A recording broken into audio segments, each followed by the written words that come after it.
이탈표를 이탈표라기보다는 이제 특검 찬성표겠죠. 특검 찬성표를 선언한 사람이 5명으로 늘었는데 이게 곰곰이 생각해 보니까 선언을 안 하고 찍을 사람이 그 찬성표를 던질 사람이 있을까 그런 생각이 들기는 하네요. 왜냐면은 그게 이득이 있나? 선언을 해야 조금 그래도 선명성이랄지 좀 본인의 정치적인 스탠스에 있어서 정치를 계속할 요량이라면 나는 이런 어떤 양심적인 일을 했다라고 나중에 자랑할 일이라도 생기지 않을까. 그러려면 공개적으로 먼저 오늘 오전에는 뭐라고 말을 하고 찬성표를 찍는 게 맞지 않나 싶기도 한데요. 지금 이제 눈치가 보이니까 눈치가? 못하겠죠. 그런 사람은 눈치가 보이면 못하고 나중에 그럴까요? 사실 나 그때 그랬어. 사실 나 그때 그때 사실 나 그게 맞을까요? 어떻게 보세요? 개인의 뭐 예측 불허. 개인의 이미지도 있겠지만 예. 그것보다 지금 그런 기류는 있는 것 같아요. 대통령에 대해서 예. 뭔가에 충격을 줘야 된다. 그런 기류는 일부 있는 거는 같습니다. 예. 그래서 뭔가 충격을 주기 위해서는 뭐가 이게 가결까지 가는 건 아니더라도 상당한 어떤 뭔가의 이례적인 상황은 만드는 게 좋다. 이런 부분들이 지금 있는 것 같아요. 왜냐하면 어제 보도를 중심으로 해서 말씀을 드리면 그러니까 어제 가령 뭐 이런 얘기 있습니다. 박주민 의원이 개별적으로 이제 지금 박주민 의원 중심으로 해가지고 민주당에서 계속 개별적으로 국민의힘 의원들을 접촉을 하고 있잖아요. 예. 근데 어제 나온 보도를 보면은 어제까지는 4명, 어제 아침까지는 4명이었지 않습니까? 국민의힘에서 찬성 표결을 하겠다고 하는 사람이. 근데 4명에다가 박주민 의원이 6명을 접촉을 했는데 이 중에 3명은 갈등하고 있다. 그랬다면. 찬성 표결을 하겠다. 그럼 합치면 이제 7명인 거지 않습니까? 근데 그렇죠. 이 3명은 아직 아무튼 어제 이제 5명째 찬성 표결한 사람이 요 3명 중에 들어가는지는 모르니까. 그렇죠. 김근태. 그렇죠. 예. 김근태 비례대표 의원이 들어가는지는 모르니까 여기 3명이 늘어나는 건지는 모르겠습니다만은 아무튼 여전히 그러면 요 계산대로만 해도 2명이 아직 공개하는 사람이 있는 것처럼 보이는 거지 않습니까? 예. 그런데 요거 기대해 볼 측면이 있는 거 같고 어제 동아일보 보도를 보면은 또 5명이 더 있다고 그랬어요. 동아일보가 취재를 해보니까. 그래요? 5명이 더 있다라고 그랬는데 그럼 네. 4 더하기 5는 9잖아요. 또 어너더 5명? 그렇죠. 이제 그거. 4명 말고 5명이 더 있다. 근데 요거는 네. 이제 또 확인을 해봐야 되겠지만 네. 요 사람들이 말 안 하고 있는 거니까 그렇죠. 요 사람 이 5명 중에 1명이 또 김근태 의원이었는지는 확인이 안 되는 거지만 요것도 기대해 볼 만한 대목은 있는 것 같고 그다음에 김웅 의원이 10명설 주장한 적 있지 않습니까? 최소 10명설. 그렇게 보면은 요렇게 종합을 하면은 일단 5명, 지금 5명보다는 조금 더 많을 수 있다는 생각이 일단 들고요. 그다음에 오늘 신문 기사를 쭉 보면은 어떤 게 눈에 띄냐면 국민의힘의 그 58명의 낙천 의원들 중에 지금 연락을 안 받는 사람들이 있다라는 국민의힘 관계자의 언급이 나와요. 예. 연락을 안 받는다는 거는 무슨 의미냐? 본회의에 안 올 수도 있다. 안 오는 사람도 어떤 종류의 소극적인 의사표현이기는 하겠죠. 그래서 이런 맥락들을 보면 완전히 통제된 상황, 국민의 지도부에 의해서 완전히 통제된 상태에서 이탈표가 관리되는 그런 그림은 아닌 것 같다. 그래서 약간의 어떤 이례적 상황은 조금은 기대해 볼 수 있는 거 아니냐라는 생각이 듭니다. 이 대의기관으로서의 개인적인 뭐 판단 또는 이 상황을 참을 수 없다라는 양심 뭐 이런 사람도 있을 수 있겠고요. 예. 추가 이탈하는 예. 분 중에서 근데 그 외에도 그냥 정무적 정치적으로만 판단한다면 침몰하는 대통령 호에서 언제 뛰어내릴 것이냐를 생각하고 있는 사람도 있을 텐데요. 예. 나중에 나중에 돼서 뭔가 이제 얘기되는 것처럼 뭐 임기가 짧아진다든가 여러 가지 변수가 생겼을 때 이 이탈표가 그러니까 찬성 입장이 5명 말고 만약에 오늘 뭐 8명이 나왔다.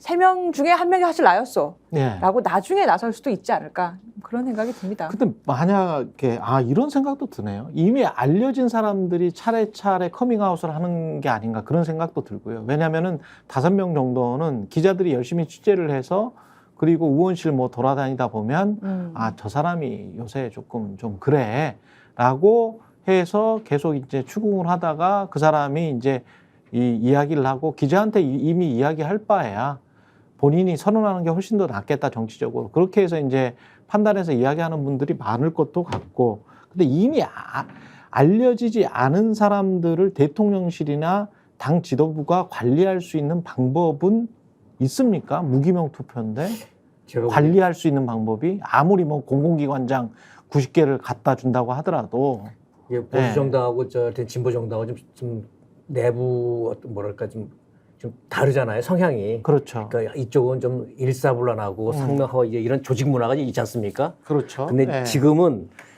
국민의힘 지도부가 뭐 개별 접촉을 하고 뭐 편지를 보내고 잠적의원 찾아다니고 이런 걸 봐서는 심상치 않은 것 같긴 해요. 네? 그리고 최근 어떤 민심의 변화라든지 여러 정황이 드러나고 있잖아요, 증거 같은 게. 그러니까 이게 변수가 계속 늘어나는 것 같아. 여러 변수 생긴 것 같고, 그렇죠. 국민의힘에서 뭐 나경원 다르고 뭐 누구 다르고 이런 거 봐서 춘추전국시대로 가는 것 같고, 제가 보기에는 예측 불허인데 생각보다는 많이 날 것 같아요. 이탈표가. 그 말씀하신 생각보다는. 관리 방식이라는 거는 이게 뭐 무기명 투표를 하는데 누가 이 반란 일으켰다라는 걸 찾아내기는 어렵겠죠, 정확하게. 그렇죠. 하지만 대략적으로 분석하지 않겠습니까? 가령 거기도 이제 친윤 농도가 있겠죠, 나름대로. 친윤 그 페노미터가 있어가지고 나름대로 분석을 쭉 할 거 아닙니까? 아주 강한 친윤, 덜 친윤, 이 사람은 평소에 약간 불안한 친윤, 그 다음에 이 사람은 비윤, 이 사람은 반윤, 이렇게 쭉 분석을 해놨을 텐데, 만약에 이제 이탈표가 예를 들면은 뭐 10표가 나왔다. 그러면 이 끝에서부터 자르는 거죠. 10명. 근데 10명 이렇게 딱 끝에서부터 자르면은 이 불확실하니까, 그러면 플러스 5 해갖고 15명 이렇게 해가지고 통으로 그냥 불이익을 주는 거죠. 그러면은 거기에 대해서 그러면 나중에 이 15명이 들어간 사람들이 아니 나는 반대표결 했는데 왜 공공기관장 자리 안 줍니까? 뭐 이럴 수 있는 것도 아니지 않습니까? 그렇죠. 가령. 그렇죠. 그러니까 이런 식으로 아마 관리를 하고 할 것이다. 그렇게 예상이 됩니다. 근데 역으로 보면 추경호나 성일종의 센 발언들 있잖아요. 그러면서 적극적으로 특검을 반대하는 그 발언에 또 적극적으로 동조하는 일반 의원들은 또 확 두드러지게 보이지는 그렇죠. 않아. 그것도 좀 이상하긴 해요. 그러니까 대통령이 힘이 셌었을 때 집권 초기 때 같으면 뭐 그런 당 지도부에서 뭐라고 하면 일사불란하게 대응을 하거나, 또는 과거 같으면 또 당대표 바꾸고 그럴 때 초선 의원들 연판장도 돌리고 그랬잖아요. 그러면 이런 거 같은 경우도 결의서 같은 거 써가지고 연판장 같은 거 돌릴 수도 있는 그런 상황인데, 만약에 대통령을 지키는데 그렇게 굉장히 적극적이라면, 근데 본인들이 생각하기에도 명분이 그렇게 맞듣지 않다, 그런 생각도 좀 있는 것 같아. 대놓고 뭐 성일종, 추경호처럼 뭐 당 지도부가 대놓고 나서서 하는 사람들 빼고는 대놓고 이거 특검 반대해야 된다, 반대할 수밖에 없다, 명분이 이렇다라고 하는 거를 당 지도부의 말을 그대로 받아서 하는 사람들은 또 많지 않다. 그러니까 지난번에 그것도 좀 신기합니다. 말씀드린 조직 문화가. 지난번에 말씀드린 이제 TV조선 출신의 신동욱 당선인이랄지, 그다음에 박정훈 당선인이랄지, 그렇죠. 그런 몇 명의, 그렇죠. 이런 몇 명의 이제 지금 돌격대가 있는 것 같고, 그 사람들이 또 말하는 곳은 또 SBS는 또 한정된 매체야. 근데 그 사람들은 표가 없잖아, 지금. 그렇죠. 한역이 아닌데. 그렇죠.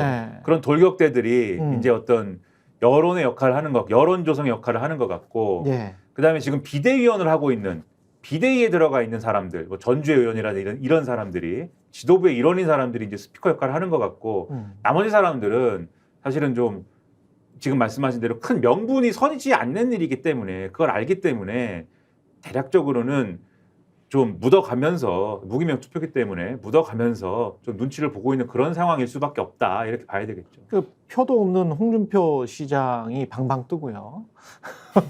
근데 이미 지난번 총선에서 선거 공보를 만들 때 보면은 대통령 사진 안 쓴 사람들이 많았잖아요. 이미 그때부터 대통령, 내가 윤석열과 친하다고 해봐야 나한테 정치적으로 이익이 안 돼.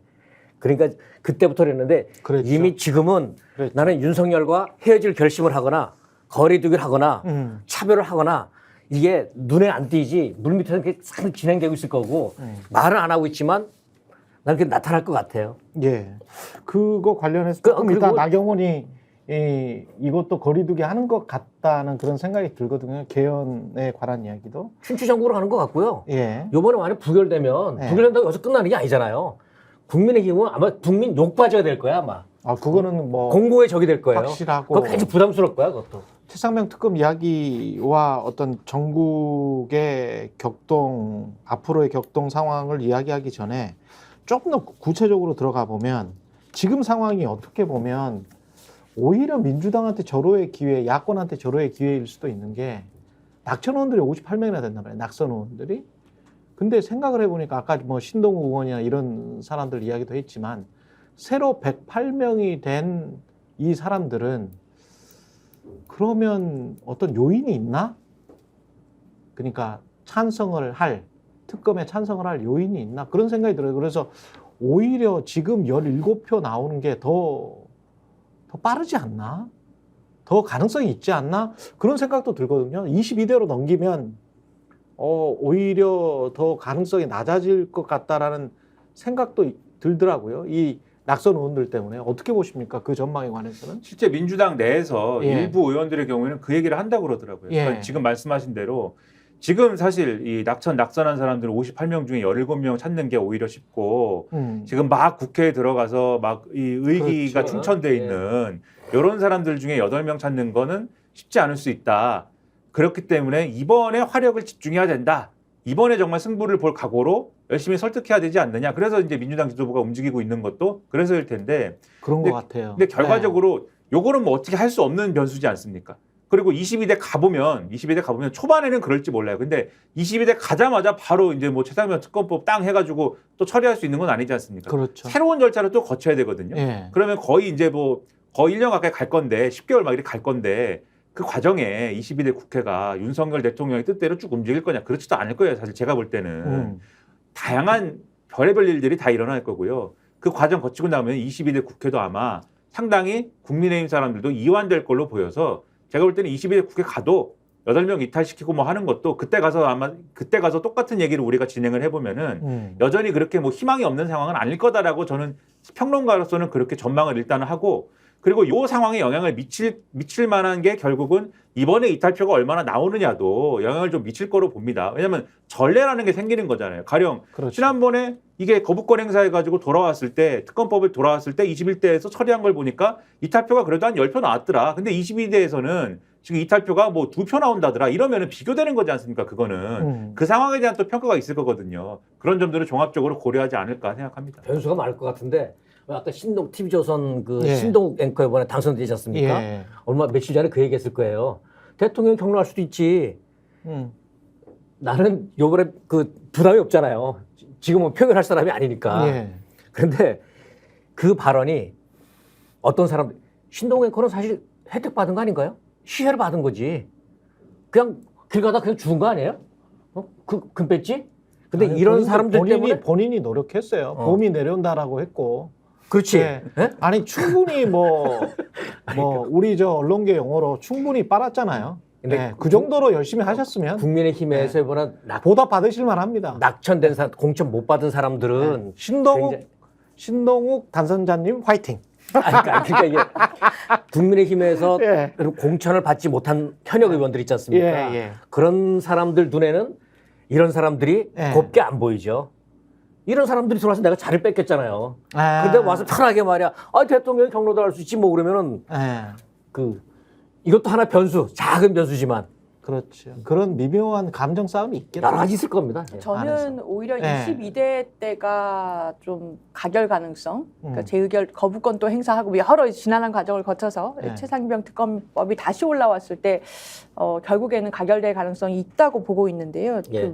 왜냐하면은 지금 그 수사 상황이나 증거가 나오는 것들이 상당히 저는 핵심적인 것으로 상당히 다가갔다고 봅니다. 그럼요. 예. 경로하셨다, VIP가 경로하셨다라는 추상적인 단어만 있었는데 그 경로가 곧 수사 과정 외압인지를 밝혀야 되거든요. 예. 그러니까 자꾸 경로도 할 수 있지. 사람이 뭐 화내는 게 범죄입니까? 이게 나오는 거예요. 근데 예. 수사 과정 외압으로 비칠 수 있을 만한 정도의 구체적인 워딩이 무엇이며 그것이 누구에게 어떻게 전달됐으며 그것은 어떠한 영향을 미쳤고 결과적으로 어떻게 됐다라는 점이 구체적으로 드러날 수 있는 정황들로 굉장히 근접해서 가고 있기 때문에 그런 것들이 시간이 지나면서 점점 밝혀진다면 22대 국회에서는 지역구 의원들이잖아요. 지역 민심을 무시할 수 없을 것이다. 그러면 국회의원들도 국회의원들도 상당히 압박을 받을 수밖에 없고 그러면 결국에는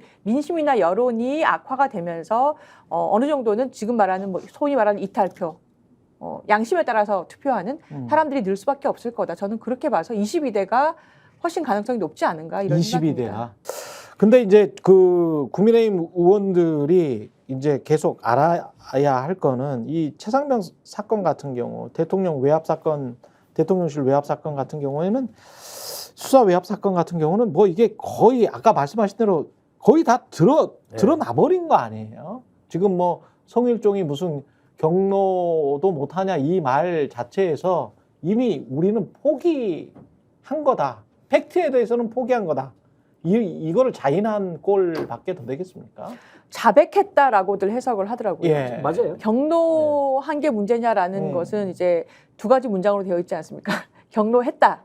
그런데 뭐가 문제냐 이렇게 그렇지. 되잖아요. 그러니까 경로했다라는 것도 이제 국민의힘에서는 아유 이제 포기하자. VIP는 경로했다라고 일단 자인하고 다음 단계 아까 말씀드린 것처럼 인과관계 문제로 이게 뭐가 문제냐? 범죄 과실치사라는 이제 순직했다라는 그에 대한 과실이 있는 범죄한 사람들이 있고 경로한 사람은 여기 있는데 이게 무슨 관련입니까? 근데 그게 이렇게 가고 뚝 있다. 떨어져서 최상병이 사망했을 때인 7월 19일 날 20일, 21일 수사를 진행 중인 그 상황에서 뭐 이렇게 적극적으로 수색을 해가지고 장병이 다치게 하냐, 죽게 하냐 이 상황에서 경로를 했으면 모르는데 7월 31일 날 경로를 한 거잖아요. 지금 시점으로는. 그게 이제 예. 말씀하신 대로 1차 방어선이 무너진 게 예. 경로했다라는 사실을 부인하지 못하는 것과 더불어서 지금 부인을 못하는 게 뭐냐면 정확히는 대통령하고 이종섭 국방부 장관과의 통화 사실을 부인을 못하는 거예요. 그렇지. 그게 뭐냐면 대통령하고 이종섭 장관하고 통화를 했다라는 것은 이전에 의혹이 있었는데 지난 이 며칠 전 SBS가 보도를 통해서 통화한 사실이 확인됐다라고 보도를 했거든요. 그런데 뭐 어제도 말씀드린 것 같은데 통화한 내용이 뭐냐면 대통령이 임성근 사단장을 빼라라고 한 게 아니라 그 초급 간부들을 빼라. 초급 간부들까지 적용하는 거는 혐의 적용하는 너무 무리하지 않느냐라고 했다. 요걸 이제 요게 보도가 된 것이고 그리고 이종섭 장관 측도 그 취지로 지금 주장을 하고 있거든요. 그러니까 요런 걸 그러니까 임성근 사단장을 빼라는 지시는 못 들었다. 요 얘기 아닙니까? 이종섭 전 장관 측의 주장은. 예. 그러니까 여기까지는 지금 방어선이 후퇴가 된 거예요. 그러니까 그렇죠. 지금 낙동강까지 후퇴가 된 거여서 예. 그래서 요 방어선까지는 그래서 내줬기 때문에 예. 내준 거는 그래서 경로를 했다. 이종섭 장관하고 통화를 해서 뭔가 지시를 했다. 요거는 인정하는 거죠, 지금. 그런데 그 지시 내용은 임성근을 빼라는 게 아니다. 그다음에 이게 어떤 수사 위압으로 들어간 건 아니다. 요렇게 지금 주장을 하는 걸로 후퇴한 겁니다, 전선이. 근데 누구를 빼라, 현장 지휘관을 빼라고 했다는 그 어떤 궤변 같은 저는 거짓말이라고 생각하는데 그 거짓말을 믿는다고 하더라도 그것 자체도 직권남용이에요. 아니 자기가 무슨 권한이 있어가지고 아니 현장 지휘관을 빼라 말하죠. 수사를 쭉 자기가 해봤어? 수사단장은 박정훈이잖아. 박정훈이 수사 결과 보고서를 만들어가지고 왔잖아. 거기에 혐의자가 임성근을 비롯해서 밑에 사람들까지 다 있었잖아요. 대대장까지. 그리고 그거를 국방부 장관이 사인을 했잖아. 7월 30일에. 그리고 7월 31일에 경로를 한 거잖아. 그러면 그 경로한 게 현장 지휘관을 빼라고 했든 임성근을 빼라고 했든 간에 그들의 알리바이를 무엇으로 맞추든 간에 직권남용이지. 여기서 무슨 권한으로? 지금 뭘로 다시 네. 이 약간 방어선을 치고 있다고 느껴지냐면 예. 업무 지시권이다. 이게 외압하고 업무를 지시한 거하고 이 살짝 달라요. 대통령은 군 통수권자지 않습니까? 예. 그래서 군대에서 하고 있는 일 전반적으로 업무 지시권이 있어요. 자, 그러면 경로했지만 그것은 업무를 제대로 못하니까 살짝 성정상 화를 내신 것이고, 근데 그게 수사에 대해서 외압이라는 거는 외압으로 잘못된 방향으로 보내는 걸 말하지 않습니까? 그렇죠. 그건 아니다라고 지금 가려고 하는 건데, 예. 전 이 지점에서 이틀 전에 한겨레에서 유튜브 한겨레 TV가 공개했던 임성근 사단장 관련된 다큐멘터리처럼 녹취로 구성되어 있는 그 30분짜리 동영상, 그렇죠. 그게 굉장히 중요한 포인트다. 굉장히 훌륭한 이 기획이고 동영상이다라고 취재다라고 생각해요. 예. 뭐냐면 그러면 임성근 사단장이 빠질 수 있는 지시를 한 것이 예. 적절한 업무 지시냐 아니면 진짜 잘못 일 처리한 사람이고 주범인데 빠지게 만드는 결과가 나왔냐. 네. 결국 그 문제인 거거든요. 그렇죠, 그렇죠. 근데 그 유튜브 동영상 30분 정도 되지만 보십시오. 잠깐 볼 수 있을까요? 잠깐 그 임성근 사단장이 지시한 내용들이 있어요. 그러니까 최상병이 사망하고 난 다음에 당황한 대대장이 전화를 합니까? 누가 전화를 하죠? 그러면 임성근 사단장이 언론부터 지금 신경 쓰는 그런 영상이 있거든요. 그걸 한번 보여주시겠어요? 그러면 현재 상태가 어떠냐고. 현재 그 친구는 안 보이고 나머지 찾고 있습니다. 알았다. 예. 그 얘들 지금 다 어디 있냐? 그럼 5명은? 지금 그 간부는 여기 현장에 있고 애들은 버스에 타 있습니다. 그 얘들 언론 이런 데 접촉이 돼서는 안 되는데. 하여튼 트라우마 이런 부분은 나중 문제고 애들 관리가 돼야 되거든. 어떤 식으로 관리가 돼야 되겠냐? 일단 좀 시원한데 차 안에 있으면서 좀 달래주고. 네, 저 보면서 이런 생각이 들었습니다. 지금 이 사안하고 말이죠. 김건희 디올백하고 흡사한 게 많습니다. 일단 디올백이라는 거 분명히 그 디올백 받은 장면을 다 정봉인 봤잖아요. 그렇죠. 그랬는데 계속 어떤 식으로 둘러대냐면은 박절하게 뿌리치지 못해서 매정하지 못해서 그 전에는 함정 취재의 피해자다. 박절하지 못해서 매정하지 못해서 인간적이고 동정심 기댔거든요. 그 다음에는 둘러댈 게 없으니까 국가 기록물이다. 진짜 황당한 얘기까지 들고 나왔잖아요. 그러다 결국 아까 얘기한 낙동강에 밀리다 결국은 나중에는 사과하면서 한 얘기가 아내가 현명에 처신하지 못했다. 밀려갔잖아요. 여기서도 그 김건희 디올백에서는 디올백 받는 장면이 핵심이라면 여기서는 문제가 커진 게 대통령이 이만한 일로 사단을 처벌하면 누가 사단을 장을 바꿔! 그러니까 이미 그랬다는 거 아닙니까? 그래 경로했다는 거 아니에요. 그렇죠. 그 경로에서도 문제가 시작된 거잖아요. 네. 그걸 계속 이렇게 저렇게 둘러댄단 말이죠. 그 내용으로 말했다고 둘러다가 김계환은 그래서 또 경로할 밑에 수도 부하 있지. 장병들한테 그렇게 이야기를 했어요. 그 질책 뭐 또 다른 네. 거다 동문서답하고 그러다가 결국 아까 그 사단장이 뭐냐면 난 저 사람 진짜 나쁜 사람인데 병사가 그렇다면 갑자기 어이없는 죽음 당했다고요. 그때 이 사단장이 걱정하는 거는 그 구조된 그 다른 친구들 같이 들어갔다 나온 그 친구들. 야, 애들 언론하고 접촉하면 안 돼. 예? 애들 관리해야 되거든. 어떤 식으로든 이거는 언론에 나올까봐 그것부터 걱정했잖아요. 자기 부하의 어떤 그 안위가 아니라 자기 자리부터 걱정을 했잖아요. 저런 사람이 무슨 사단장입니까? 경로의 본질은 이런 겁니다. 이런 거. 근데 결국 이게 실체가 다 드러나고 있잖아요. 결국은 이제 홍보를 위해서 수색을 하는 듯한 그런 카톡의 내용들이 드러났고, 그렇죠. 그리고 이제 사망 이후에는 홍보를 위해서 언론과는 또 차단을 해야 된다는 사단장의 저런 위선적인 모습이 드러나 있잖아요. 근데 이제 그게 지금 결과적으로 보면 그 현장에 있었던 대대장, 중대장들만 지금 처벌을 받았고, 그리고 최혜병과 같은 전우들도 똑같은 이야기를 하고 있는 거잖아요. 사단장이 처벌이 돼야지 왜 현장에 있던 사람들이 처벌이 되냐. 왜 그러니까 해병대 전우, 최혜병의 전우들이 직접 성명서에서 그런 이야기를 하고 있거든요. 그러면 지금 대통령의 저 말들 있잖아요. 그러니까 본인이 한 건지, 대통령실에서 압박으로 한 건지, 국방부 장관이 멍청해서 그런 짓을 한 건지, 김계환 사령관이 누구를 보면서 우왕좌왕하면서 한 건지는 모르겠습니다만은 박정훈 대령의 수사 결과 보고서 그대로 처리했으면 아무런 일도 일어나지 않았죠. 네, 아무 일도 일어나지 않았을 거예요. 아무런 일도 일어나지 않았지만 그거를 중간에서 언론 브리핑도 막아버리고 이첩한 거를 회수하고 그 한 3일 동안에 그 난리를 치면서 결국은 국방부의 조사본부로 다시 이첩해서 다시 현장 지휘관들만 처벌하게 했잖아요. 그러면 그렇게 만든 자는 누구냐는 거지. 국민들이 생각할 때는 야, 해병대 전우들도 같이 있었던 동기들도 그 이야기를 하고 있는데, 에? 그 이야기를 하고 있는데 사단장 처벌해야 된다라고 하고 있는데 지금 와가지고 변명하듯이 성일종이나 대통령실은 지금 이런 식으로 방어막, 연막을 치고 있다면 이건 정말 비겁한 그러니까 우리가 자들이죠. 저 녹취를 들어보면 예. 현장에 있던 그 젊은 지휘관들은 자기 부하 생명 지키려고 굉장히 애를 썼어요. 이거 안 된다고. 아니, 어? 대대장 그 중령 보십시오. 그 안 된다고 사고 나니까 기소 당하면서도 맞아요. 제가 잘못했습니다. 영원히 제가- 제가 책임지겠습니다라고 하면서 기소를 당하잖아요. 언론 앞에서 그렇게 이야기를 하잖아요. 저 투스타라는 사단장 얼마나 뻔뻔합니까?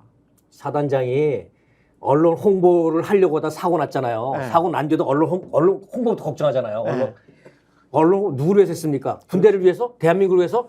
자기를 위해서 한 거 아닙니까? 그 다음에 이 큰 소동이 왜 벌어졌습니까? 이 사단장 한 사람 지키려고 하는 거 아니에요?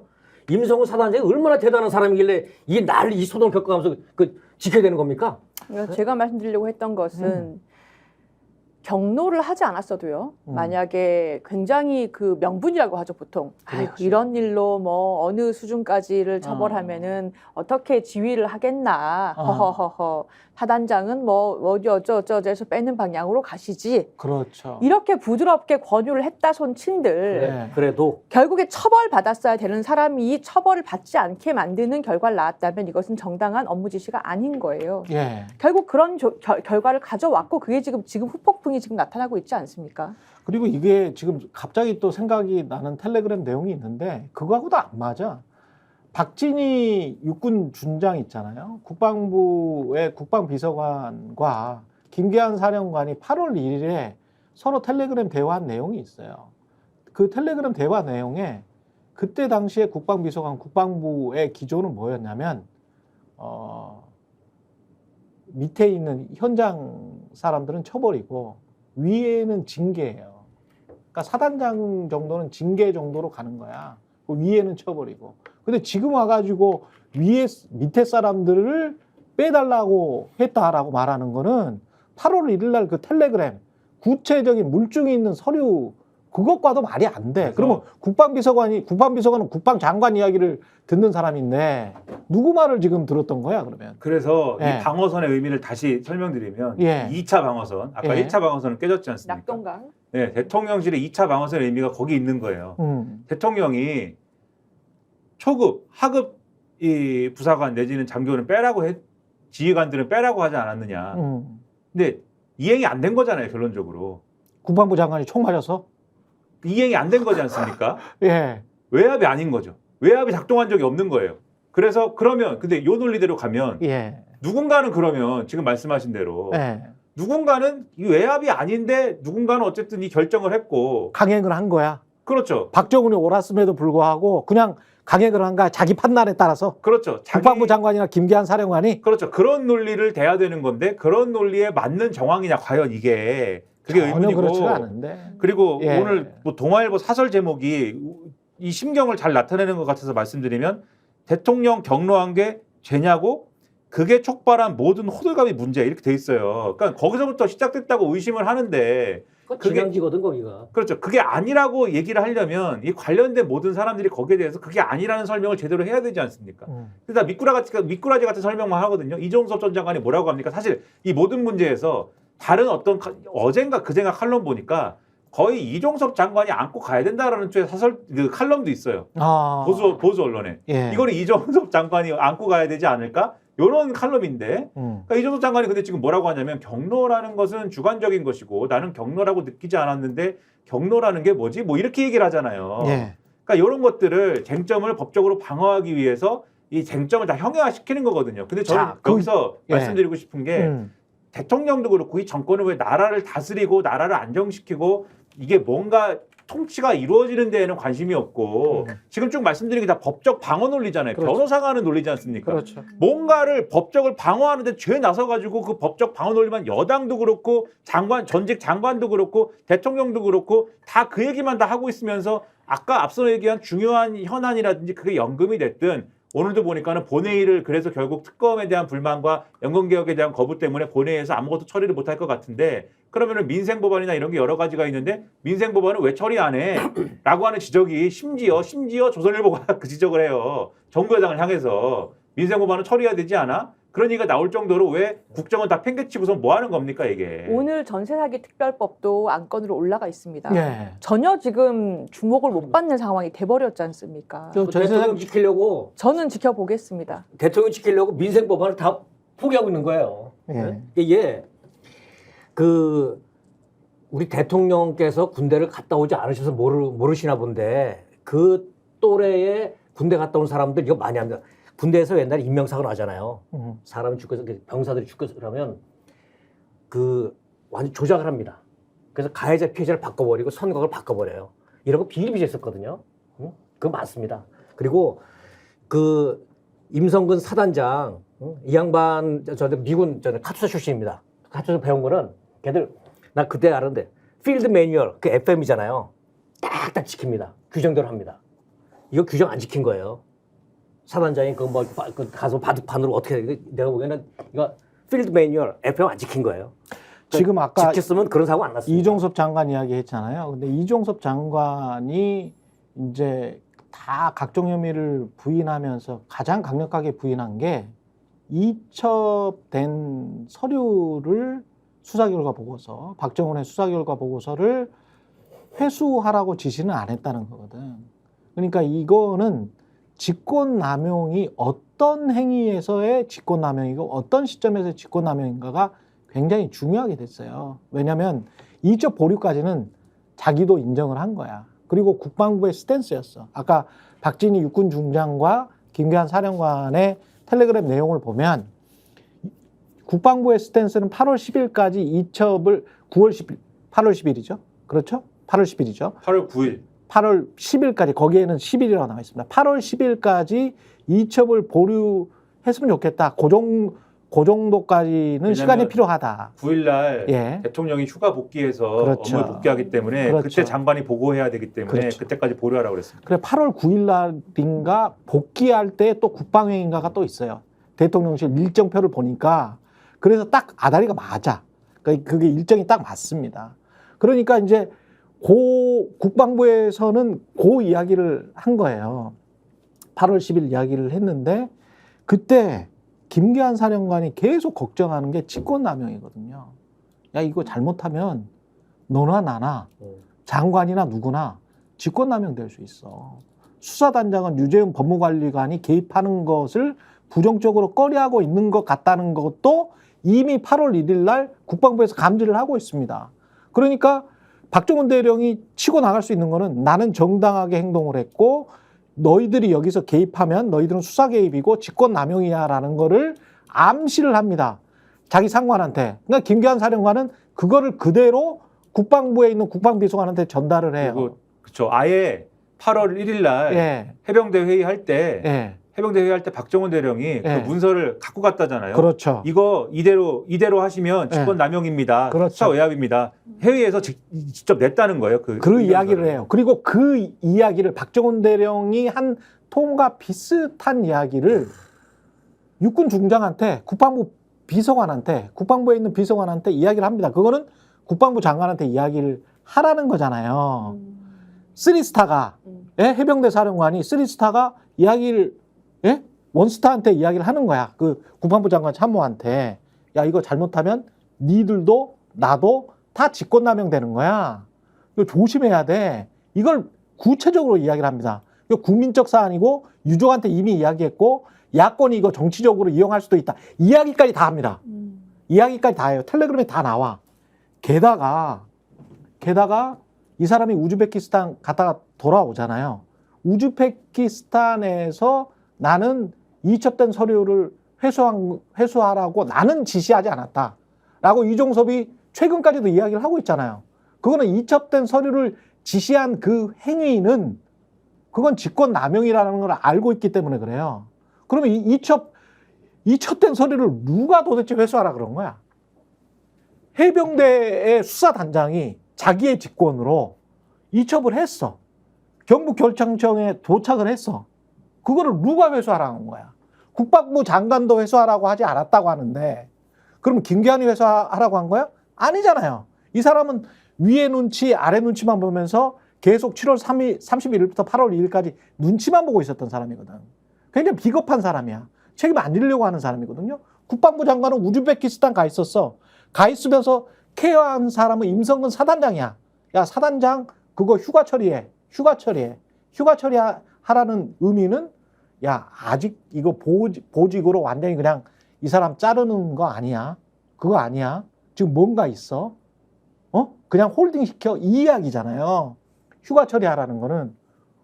그러면서 이 국방부 장관 자체가 우즈베키스탄에 가 있는데 회수를 한 거는 그럼 누구냐는 거지. 그러니까 8월 2일에 그 직권 남용적인 지시를 한 사람, 그게 대통령실이냐, 대통령이냐, 이게 굉장히 중요한 실질적으로는 지휘 및 지시 및 모든 연출 및 모든 걸 한 거는 대통령실이 아닐까. 특히 이시원 공직기강 비서관을 통해서 한 게 아닐까라고 의심하고 그런 정황이 상당히 드러났습니다만 형식적으로는 장관이 어쨌든 우즈벡에 가 있는데 어떤 형식을 통해서는 왜냐하면 회수해 온 거는 국방부 검찰단이기 때문에 회수해 온 거는 국방부 검찰단이니까 형식적으로는 국방부에 누군가가 결재를 했을 거 아닙니까? 예. 근데 장관이 밖에 있어서 결정을 안 했다라고 주장하면 그렇죠. 그럼 차관이 대행해서 결정했어야 된다는 얘기밖에 안 돼요. 시범처리밖에 안 돼. 그렇죠. 네. 근데 이 사람은 정계를 은퇴했지 않습니까? 예감하고 있는 거예요. 책임져야 될까? 근데 이게 그냥 뒤집어 쓰는 것인지. 근데 이런 얘기 듣다가 이제 생각나는 게 뭐냐면 지금 그 싹 돌아가는 거 보면은 조지 오웰의 1984 그 1984에 보면 과거사를 조작하는 부서가 나와요. 지금에 맞춰서 과거를 조작하거든요. 아니요, 근데 이게 조작하기가 힘든 게 아니 그러니까 이거는 조작이 안 돼. 네, 조작이 안 돼요. 바꿀 수가 없어. 네. 현실 가능하지도 않고. 너무 많은 기록이 남아 있고 근데 안에서 보고 있는 사람들이 너무 많아요. 닉슨이 네. 결국 하야된 게 뭐냐면 도청이라는 사실을 숨기려고 거짓말을 했잖아요. 거짓말을 했단 말이야. 그 거짓말을 그다음에 진상을 규명하려고 특검을 만들었어. 특검을 만드니까 또 대통령이 자기 권한으로 수사를 방해해 못하게 하려고. 그래서 탄핵이 발의되니까 그때 그냥 하야고 나간 거잖아요. 이게 일이 진행되는 순서가 자, 역사에서 배워야 돼요. 역사에서. 경로로 마지노선을 대응을 했다면 우리 언론은 이제 이첩된 서류를 회수 지시한 자가 누구냐? 국방부 장관은 안 했다고 한다. 회수 지시한 자가 누구냐? 그 대통령실 아니야? 대통령실은 누가 총 맞아서 대통령 지시도 없이 이 짓을 한 거냐? 그것만 집중해서 질문을 하면 그러면 직권남용에 관한 명확한 어떤 선이 그어질 수 있을 것 같아요. 자꾸 소음을 일으키면서 뭐 이게 뭐 경로한 것도 뭐 있을 수 있지 뭐 이렇게 이야기를 하니까 이들에게 질문할 거는 딱 하나. 그럼 왜 회수했어? 누가 지시한 거야? 국방장관은 지시하지 않았다는데. 요거에만 초점을 맞추면 될 것 같습니다. 저희가 얘기할 때 오셔가지고 라이브로 관전하시기 바랍니다. 반드시 주변 사람들 데리고 오시기 바랍니다. 구독, 좋아요, 알림 설정 해주시기 바랍니다. 좀 살려주십시오, 저 좀.